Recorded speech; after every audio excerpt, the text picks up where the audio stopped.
Vasudevaya. Om Namo Bhagavate Vasudevaya.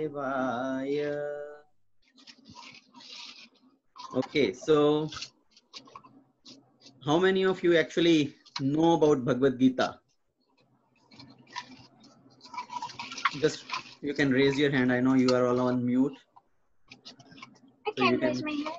You can raise your hand in WhatsApp or in a Zoom call, so I will know how many of you know about Bhagavad Gita. Okay, so quite a few of you know. Okay, good. I only know the sayings. You know what? I know about Bhagavad Gita. Like the sayings, like the Okay. the shlokas. Like not all of them, but I've learned them.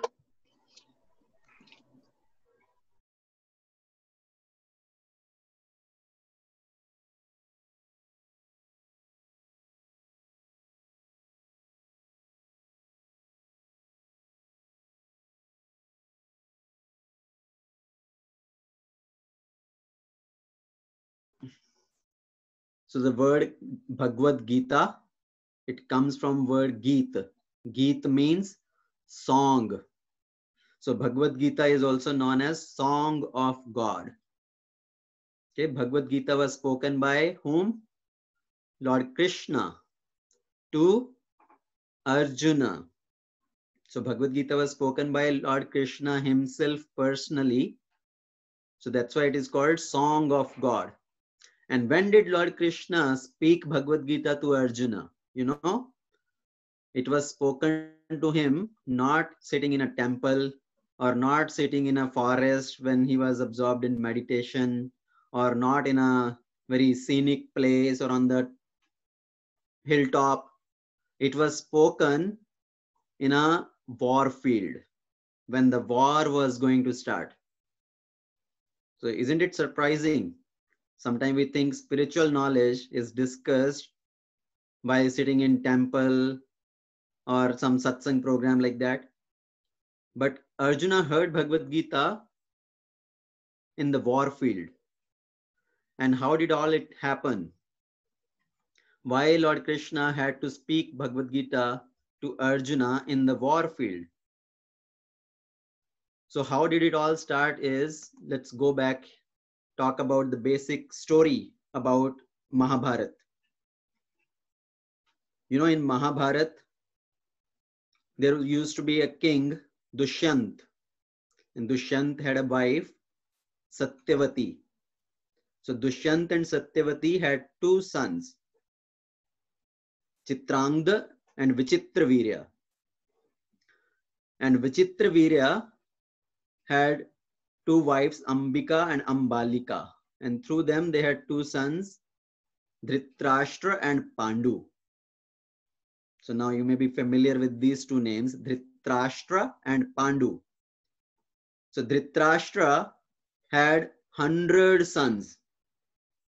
And his eldest son was Duryodhana. And Pandu had 5 sons. And these 5 sons are known as Pandavas. Yudhishthir, Bhim, Arjun, Nakul, and Sahadev. So these 5 brothers are the Pandava brothers. And Dhritarashtra had 100 sons who are known as the Kauravas. Now, even though Pandavas and Kauravas, they were cousin brothers, right? But still,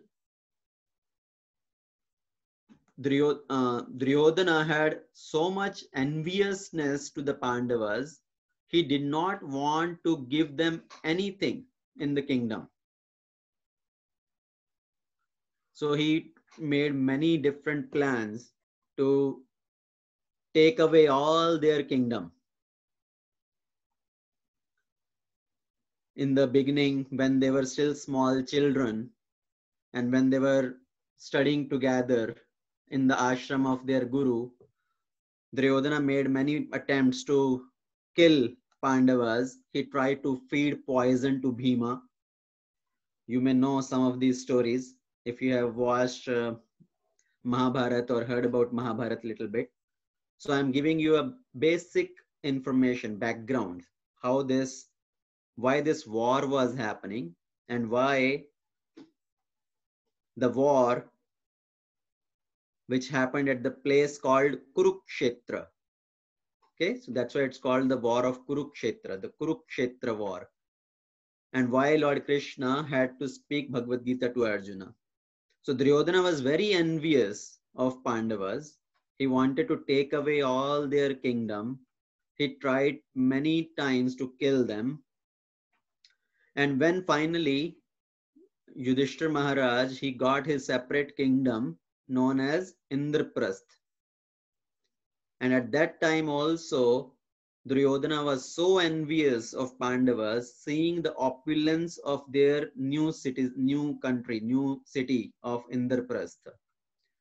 And he made plans to take away that kingdom also. So he invited Pandavas for a game of dice. See, जैसे आप लोग अभी ludo खेलते हैं, right? The game of Ludo. So earlier that is called the game of dice. So you throw the dice, it gives some numbers, and you move to a particular place. So that is the game of dice. But at that time, there was a bet also. With each move, they have to bet something. Whoever wins, they will take away that much, whatever is put on bet. So he was cheating in that game of dice. He told his uncle, Shakuni. You may be familiar with this name, Shakuni, Duryodhan's uncle, Duryodhan ke Mamaji. So Shakuni was very expert in this game of dice, and he had a special dice, and he used to cheat in that game. So Shakuni played on behalf of Duryodhana, and by cheating, they won that game of dice. And as a result of winning that game of dice by Duryodhana, he made the condition that Pandavas have to leave to the forest, give away their kingdom, go to the forest for 12 years. How many years? 12 years. So they have to stay in forest, like the forest dwellers, mendicants. And after finishing 12 years, the 13th year, they have to live incognito. Agyatwas. So what is this incognito? It means you have to stay in a hidden state. Nobody can recognize you. If somebody recognizes you, if you are found, then again you have to go to the forest for another 12 years and another 1 year of incognito. So that was the condition. And for that much time, Duryodhana will keep the kingdom Indraprastha with him. And if Pandavas fulfilled their condition successfully, then Duryodhana will return their kingdom. So Duryodhana's plan was, they will have to go to forest for 12 years. They will stay in forest, and 1 year of incognito, we will send our spies and find them. So they will not be able to fulfill their promise. So again, they have to go to forest for 12 years. So like that, we will just keep them in forest forever and keep their kingdom. So that was Duryodhana's plan. But Yudhishthira Maharaj, along with his brothers, he fulfilled all the conditions, 12 years of staying in forest and 1 year of incognito. And then after fulfilling all the condition, he sent his messenger to Duryodhana that we fulfilled all that. Now you return our kingdom to us. But Duryodhana was so adamant. He said, no, you did not fulfill the condition. We already found you in your year of incognito. So you have to go to forest again for 12 years. We will not return your kingdom. So he was cheating.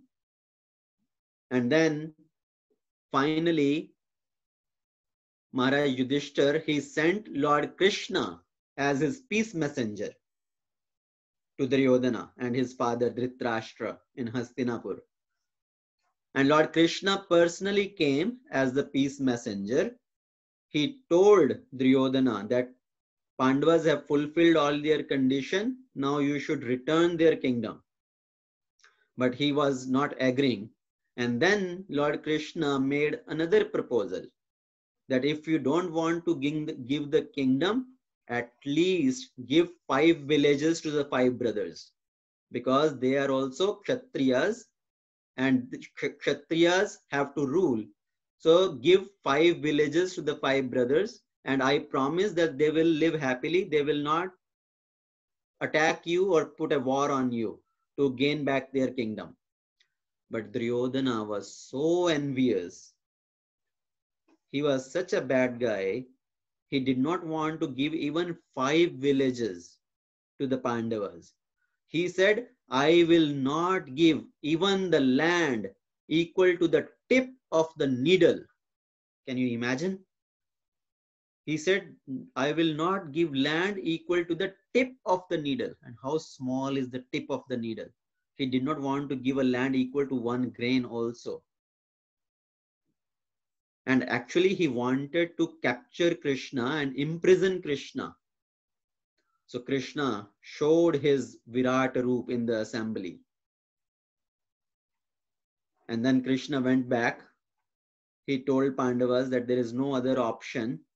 If you really want to get your right, if you want to get what is rightful of yours, then there has to be a war. And all these demoniac people has to be destroyed.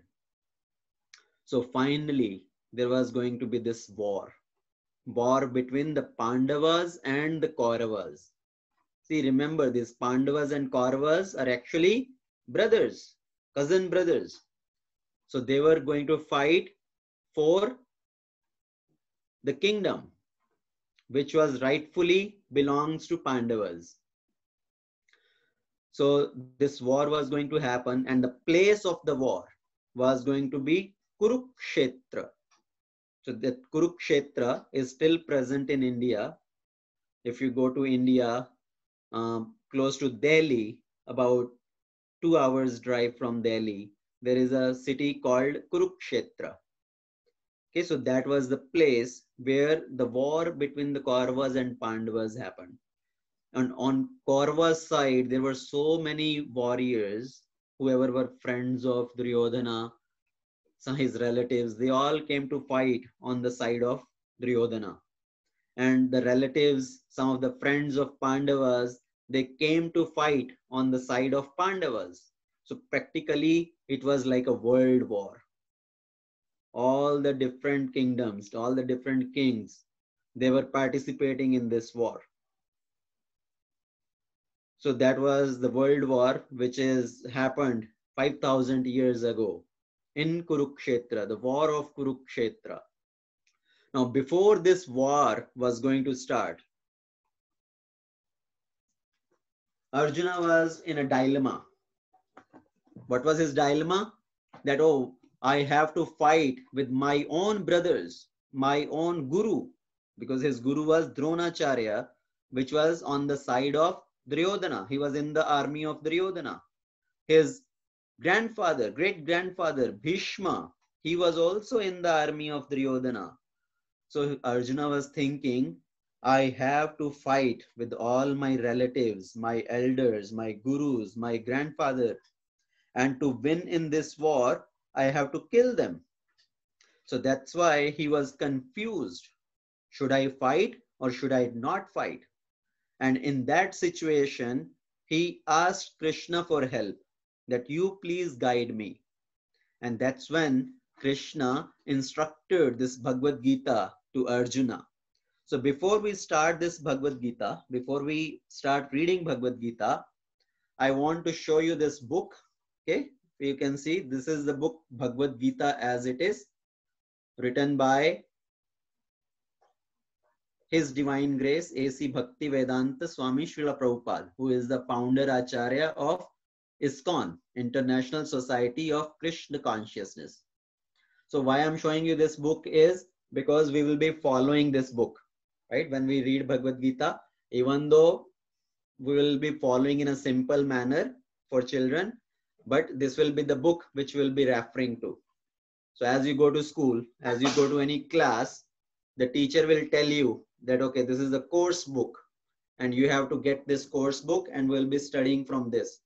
So same way, now if you are attending Bhagavad Gita classes, so this is your course book. Okay, so we'll be following this book. If you don't have a copy of this book, then you should get a copy of this book. You can get it from any ISKCON temple nearby you.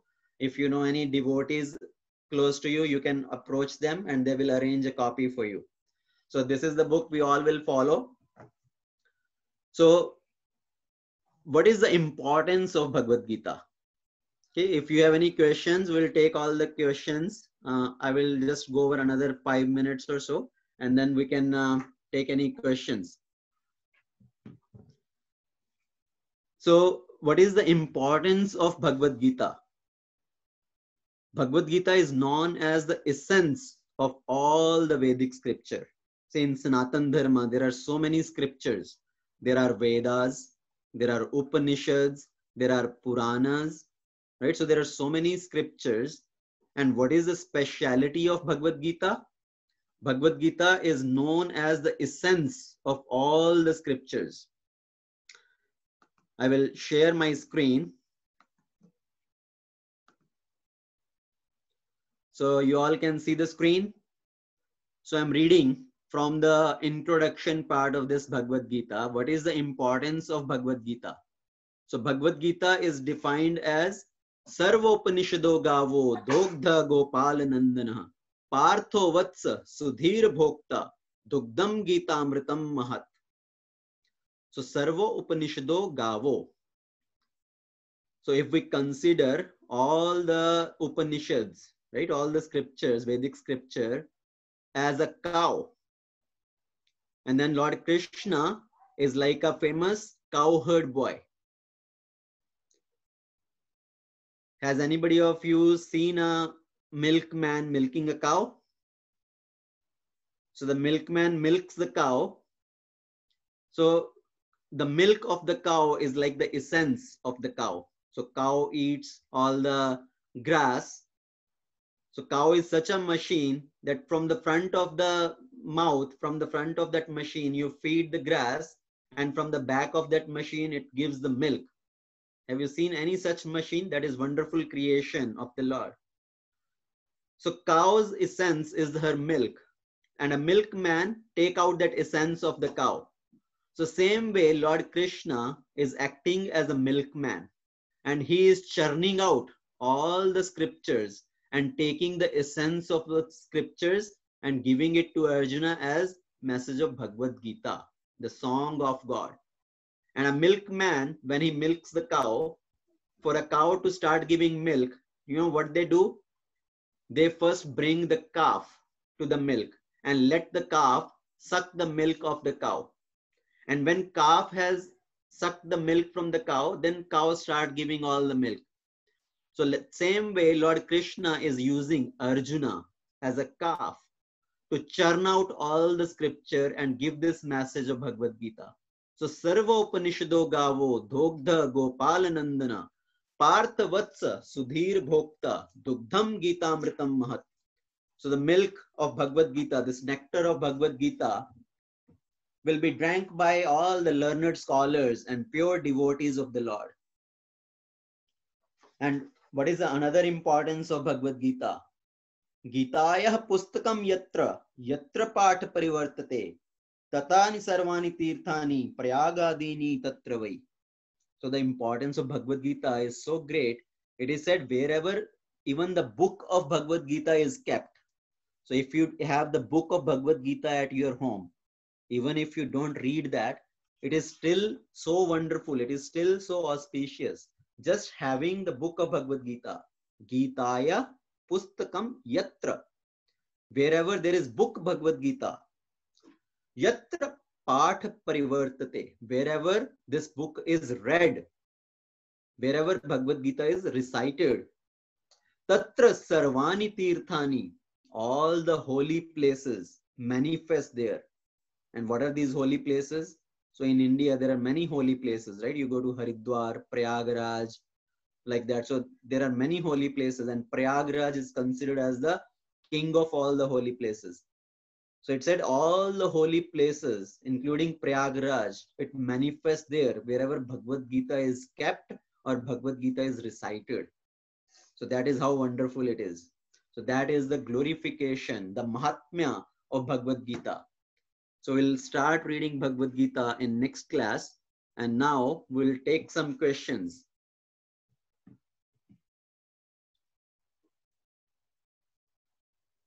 So Mataji, will somebody be unmuting somebody who has the questions? Yes, Mataji.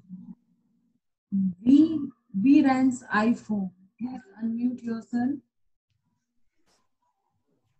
Okay.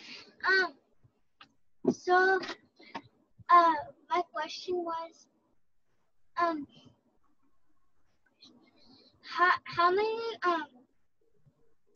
many people were on the Duryodhana side? So in Duryodhana's side, it says Duryodhana had 10 Akshuni Sena. And Pandavas had 7 Akshuni Sena. So Duryodhana's army was much bigger.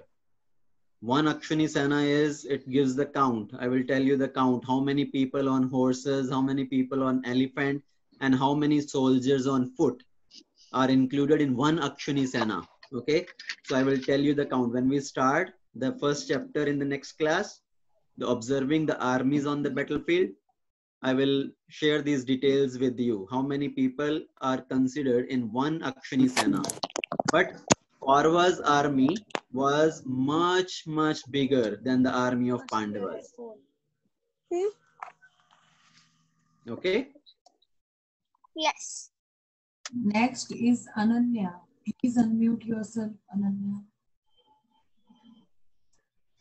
Okay, I have 2 questions. The first one, I was seeing Mahabharat with my mom, and I came to this part in Mahabharat. I think it's somewhere at the ending. But my mom skipped through it. Wasn't there a war between the cousin brothers? Yes, that's what I described. So this was a war between the cousin brothers, Pandavas and Kauravas. Right? They were actually cousin brothers. I didn't get it then. And can you show me the book again? This is the book here. Okay. Bhagavad Gita as it is by Srila Prabhupada. Okay, hold on. Can I take a picture of it? I need to show it to my mom. Yeah, we can share a picture in the group also. Okay, so everybody should try to get a copy of this book. And you can access this book online also. We'll share that link also in the group. Hold on, I didn't get a clear picture. Yeah, we will share a picture of this book in the group. Don't worry. Okay. Okay, anybody else has a question? I see Manvika. Mataji, if you can unmute her. I have a question. Okay. How old is the Bhagavad Gita? And I have 3. Wait. How long did it take to write the Bhagavad Gita, and how old is it? So Bhagavad Gita was spoken by Lord Krishna almost 5,000 years back. It is like 5,125 years back when Bhagavad Gita was spoken by Lord Krishna. So when Lord Krishna spoke this Bhagavad Gita to Arjuna, it was a conversation. Like 2 friends are talking and one is asking question, another is answering, right? So it was like a conversation. And later on, Vyasadeva wrote it. So he put it in written form. And this is part of Mahabharata, overall Mahabharata writing. So Bhagavad Gita has 700 shlokas. Well, I'm sorry, Prabhuji, but how long did it take the person to write it in words? See, writing, I don't know, but for speaking, it says 40 minutes to 1.5 hours. That much, how much it was taken for them to just go over this conversation. And for us to read the Bhagavad Gita and to understand Bhagavad Gita, we can spend our days and days, years and years to actually understand one shloka of Bhagavad Gita. Okay? So if you have just the shlokas, if you have to recite, it takes 1.5 to 2 hours if you just continuously recite all the shlokas. But if we really have to understand the meanings, it takes a lot of time. And people have done like PhDs on each individual shloka of Bhagavad Gita. Oh, thank you, Prabhuji. Okay, so we have to understand Bhagavad Gita in a proper way. What is its real meaning?